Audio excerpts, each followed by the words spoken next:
तो हमें ये जानना बहुत जरूरी है, इन अंतिम दिनों में ये जानना बहुत जरूरी है कि प्रभु यीशु मसीह का आगमन कब होगा और कलीसिया कब उठा ली जाएगी। क्या महाक्लेश के में जाने से पहले कलीसिया उठा ली जाएगी, या फिर 7 साल के महाक्लेश के बाद कलीसिया उठा ली जाएगी, या महाक्लेश के दौरान 7 साल के महाक्लेश के दौरान कलीसिया उठा ली जाएगी? ये जानना बहुत जरूरी है। दोस्तों, आज हम देखते हैं कलीसिया में एक सिद्धांत निकला है, एक सिद्धांत जो सदियों से चलता आ रहा है शैतान के द्वारा। शैतान ने अपने झूठे शिक्षक कलीसिया में रख छोड़े हैं, और उन्होंने जो उसके द्वारा, शैतान के द्वारा, दुष्ट आत्मा के द्वारा जो झूठी शिक्षा फैली है वो है कि कलीसिया को लेने प्रभु यीशु मसीह चोर के समान आएगा। हाँ मेरे दोस्तों, बहुत बार ऐसा लिखा है कि प्रभु यीशु मसीह चोर के समान आने वाला है। उसके आने के उस पल को या उस घड़ी को हम नहीं जानते। वो आज भी आ सकता है, कल भी आ सकता है, अभी भी आ सकता है। ऐसे एक सिद्धांत कलीसिया में निकल पड़ी है। दोस्तों, मैं आपको बताना चाहता हूं, प्रभु यीशु मसीह चोर के समान आने वाला है, ऐसा तो वचन में लिखा है, लेकिन चोर के समान किसके लिए आने वाला है उस वचन को हम पढ़ेंगे। आइए, प्रकाशित वाक्य उसका 3 अध्याय, और मैं आपको 3 वचन पढ़कर सुना रहा हूं, ध्यान दीजिए। प्रियो, लिखा है, इसलिए स्मरण कर कि तूने कैसी शिक्षा प्राप्त की और सुनी थी, और उसमें बना रहे और मन फिरा। यदि तू जागरूक ना रहे तो मैं चोर के समान आ जाऊंगा, और तू कदापि जान ना सकेगा कि मैं किस घड़ी तुझ पर आ पड़ूंगा। जागरूक रहे तो सब कुछ ठीक रहेगा, है ना। जागरूक रहे तो हमको ये पता चलेगा, कदापि अगर तू कदापि ना जान सकेगा कि मैं किस घड़ी तुझ पर आ पहुंचूंगा। अगर जागरूक रहे तो उस घड़ी का भी हमें संकेत मिलेगा।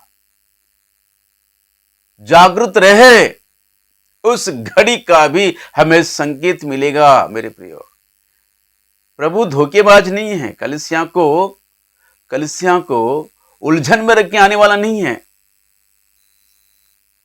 क्योंकि दोस्तों, प्रभु यीशु मसीह कलीसिया से इतना प्रेम करते हैं कि उसने अपने आप को दे दिया है। जिसके लिए अपने आप को दे दिया है, उस कलीसिया को उलझन में रख के आएगा? ऐसा कभी नहीं होगा। दोस्तों, जागृत रहोगे, सूचना देकर ही प्रभु आएंगे, और उस घड़ी का भी हमें पता चलेगा। इसी विषय को लेकर थिस्सलुनीकी कलीसिया में भी बहुत गड़बड़ी मची थी कि प्रभु कैसे आएगा। क्या प्रभु चोर के समान आएगा या पूरे संकेत के साथ आएगा? इस तरह की शिक्षा में लोग परेशान थे। कहां पर? थिस्सलुनीकी कलीसिया में। आइए हम पढ़ेंगे थिस्सलुनीकी की पत्री उसका पहली थिस्सलुनीकी की पत्री उसका 5वां अध्याय, और मैं आपको दूसरे वचन से पढ़ के सुना रहा हूं। पहली थिस्सलुनीकी की पत्री उसका 5वां अध्याय 2 वचन कहता है, क्योंकि तुम आप ठीक जानते हो कि जैसा रात को चोर आता है, वैसे ही प्रभु का दिन आने वाला है। हाँ, ये सच है कि प्रभु का आना एक चोर के समान होगा। समझाते हुए, जब लोग कहते होंगे कुशल हैं और कुछ भय नहीं, तो उन पर एकाएक विनाश आ पड़ेगा, जिस प्रकार गर्भवती पर पीड़ा, और वे किसी रीति से ना बचेगी। और 4 वचन सुनिए अभी। पर हे भाइयों, तुम तो अंधकार में नहीं हो कि वह दिन तुम पर चोर के समान आ पड़े। प्रभु का आगमन चोर के समान होगा। किसके लिए? जो लोग ये नहीं जानते हैं, जो लोग अंधकार के हैं, जो अंधकार की संतान है, वे लोग प्रभु यीशु मसीह की आगमन के विषय में नहीं जानते हैं। लेकिन वचन कहता है, पर हे भाइयों, तुम जो अंधकार में नहीं हो कि वह दिन तुम पर चोर के समान आ पड़े, क्योंकि तुम सब ज्योति की संतान और दिन की संतान हो। हम ना रात के हैं और ना अंधकार के हैं। दोस्तों, हम ना रात के हैं ना अंधकार के हैं। उसकी दुल्हन, उसकी कलीसिया, ना वो रात की है ना अंधकार की है। अंधकार यानी अज्ञानता, मूर्खता, किसी बात का कोई ज्ञान ना रहना, ये अंधकार है। और अंधकार के जो लोग होते हैं, प्रभु यीशु मसीह के आगमन के विषय में किसी प्रकार की कोई जानकारी उसे होती नहीं है। और जो ज्योति के संतान हैं, प्रभु यीशु मसीह के आगमन की ज्ञान उन्हें रहता है। क्योंकि प्रभु यीशु खुद कहते हैं, जो जागरूक रहेगा उसके लिए मैं चिन्ह देकर ही आऊंगा। तो दोस्तों, प्रभु यीशु मसीह के आगमन के विषय में जो कलीसिया सिखाती है, शैतान ये सिखाता है, शैतान के एजेंट और शिक्षक ये सिखाते हैं कि प्रभु यीशु मसीह चोर के समान आने वाला है। हाँ, चोर के समान आने वाला है। उनके लिए, जो अंधकार की संतान है, उनके लिए चोर के समान आने वाला है। पर ज्योति की संतान के लिए प्रभु यीशु मसीह संकेत देकर आने वाला है। उस संकेत को जानना बहुत जरूरी है, उस चिन्ह को जानना बहुत जरूरी है। आइए मेरे दोस्तों, मैं आपको वचन पढ़ के सुनाता हूं। ध्यान दीजिए। थिस्सलुनीके के नाम लिखी गई दूसरी पत्री, प्रेरित पौलुस, वहां की कलीसिया भी ऐसे ही कुछ परेशान थी और उनको समझाते हुए लिख के भेजते हैं। थिस्सलुनीके के नाम लिखी गई दूसरी पत्री, दूसरा अध्याय और तीसरे वचन में लिखा हुआ है, किसी रीति से किसी के धोखे में ना आना, क्योंकि वह दिन ना आएगा जब तक धर्म का त्याग ना हो ले और वो पाप का पुरुष अर्थात विनाश का पुत्र प्रकट ना हो।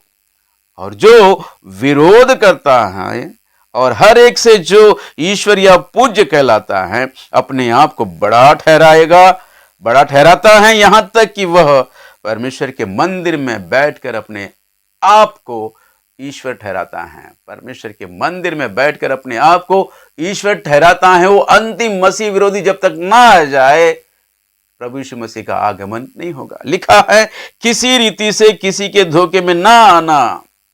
एक संकेत यहां बताया जा रहा है, क्योंकि वो दिन यानी प्रभु का आना और कलीसिया का उठा लिया जाना, वो दिन ना आएगा जब तक धर्म का त्याग ना हो ले। दुनिया के सारे धर्म के लोग अपने अपने धर्मों को त्याग लेंगे और यहां तक कि मसीह लोग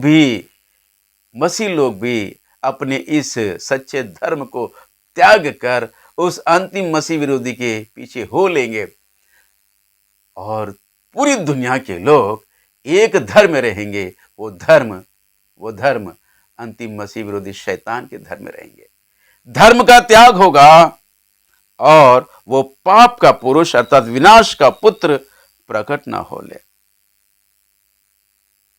वो पाप का पुरुष, विनाश का पुत्र, उसका प्रकट होने का समय, उसका असल रूप बाहर आने का एक समय आएगा। उस समय समझ जाना कि प्रभु यीशु मसीह का आगमन अब निकट है। क्या होगा दोस्तों? वो अपने आप को जो विरोध करता है और हर एक से जो ईश्वर या पूज्य कहलाता है, अपने आप को बड़ा ठहराता है, यहां तक कि वो परमेश्वर के मंदिर में जाकर बैठकर कहेगा कि मैं ही वो ईश्वर हूं, मेरी आराधना करो, मेरी पूजा करो। और दोस्तों, दानियेल की भविष्यवाणी में देखते हैं कि वो आधे सप्ताह में वो अन्न बलि और मेल बलि बंद कर देगा। 7 साल के महाक्लेश के समय काल में 3.5 साल होते ही आधे सप्ताह के बीतने पर अन्न बलि और मेल बलि बंद करके वो ईश्वर या पूज्य कहलाता है, अपने आप को बड़ा ठहराता है, यहां तक कि वह परमेश्वर के मंदिर में बैठकर अपने आप को ईश्वर ठहराएगा और कहेगा कि मेरी आराधना करो, मेरी पूजा करो। तब समझ जाना कि प्रभु यीशु मसीह का आना अब निश्चित है। तो दोस्तों, जब ऐसा होगा, अंतिम तुरही यानी कि 7वीं तुरही फूकी जाएगी। पूरे 3.5 साल होते ही 7वीं तुरही, अंतिम तुरही फूकी जाएगी और कलीसिया उठा ली जाएगी। और ये शैतान, अंतिम मसीह विरोधी पूरी तरह बौखला जाएगा और इजरायली कलीसिया पर टूट पड़ेगा। तो होगा क्या? इजरायली कलीसिया जंगल में भाग जाएगी। बाकी 3.5 साल वो वहां पर पाली जाएगी। दोस्तों, आइए मैं आपको वो वचन पढ़कर आज का संदेश में समाप्त करूंगा। दोस्तों, हम पढ़ेंगे प्रकाशित वाक्य उसका 12 अध्याय, और मैं आपको 6वां वचन पढ़कर सुना रहा हूं, ध्यान दीजिए। और वो स्त्री उस जंगल को भाग गई जहां परमेश्वर की ओर से उसके लिए एक जगह तैयार की गई थी कि वहां वह 1260 दिन तक पाली जाए। 1260 दिन यानी 3.5 साल यानी 42 महीने। 42 महीने 1260 दिन यानी 3.5 साल वह स्त्री यानी कि इजरायली कलीसिया जंगल में भाग जाएगी। परमेश्वर के द्वारा जो जगह नियुक्त की गई है वहां पर वो 3.5 साल पाली जाएगी। दोस्तों, सत्य को जानो ताकि प्रभु यीशु मसीह के आगमन के लिए हमें जागरूक रहना है। प्रभु यीशु मसीह के आगमन के लिए जागरूक रहना यानी उसका मतलब यह है उसके आगमन के सारे चिन्ह और सूचनाओं को हमें अध्ययन करना होगा। यही सबसे बड़ी तैयारी है, यही सबसे विशेष जागरूकता है। प्रभु यीशु मसीह के आगमन के विषय में हमें ज्ञान होना बहुत जरूरी है, यही सबसे बड़ी तैयारी है। दोस्तों, आज का ये संदेश आपको अच्छा लगे तो कृपया आप कमेंट बॉक्स में लिख के भेजिए, क्या ये सही है या गलत है, या तो फिर फोन कीजिए। मैं आपके सवालों के जवाब को देने के लिए तैयार हूं। इसका मतलब ये नहीं कि मैं सब कुछ जानता हूं। अगर मेरी इस संदेश में कुछ गलत है तो आप मुझे सही कर सकते हैं, करेक्शन कर सकते हैं। जय मसीह की। Praise the Lord. आमीन।